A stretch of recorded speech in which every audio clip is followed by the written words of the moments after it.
5.353.000 euro. Questa è la somma complessiva prevista dalla Regione Sicilia per il finanziamento dei 10 progetti del Fondo POFSER 2007-2013 presentate dal Comune di Favara.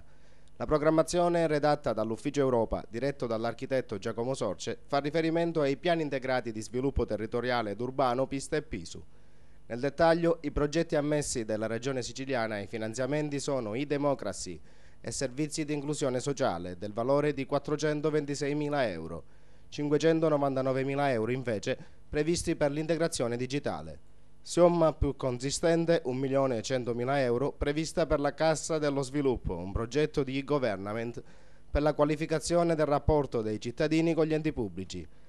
Approvato anche il progetto Servizi informativi per la sicurezza dei cittadini per un importo complessivo di 414.000 euro ed un importante progetto pilota di 360.000 euro che prevede il monitoraggio costante degli edifici fatiscenti del centro storico. In pratica un complesso sistema di sensori rilevatori che tramite GPRS collegato ad una centrale operativa segnala in tempo reale gli eventuali pericoli strutturali. Altro progetto di 77.000 euro è il SIC, nato allo scopo di implementare il complesso sistema informativo del Comune.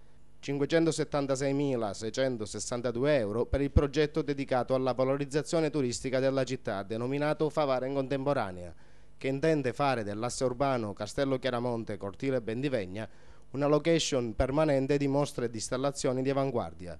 Scopo quest'ultimo che investe anche il progetto Chiaramont Art, di 576.662 euro.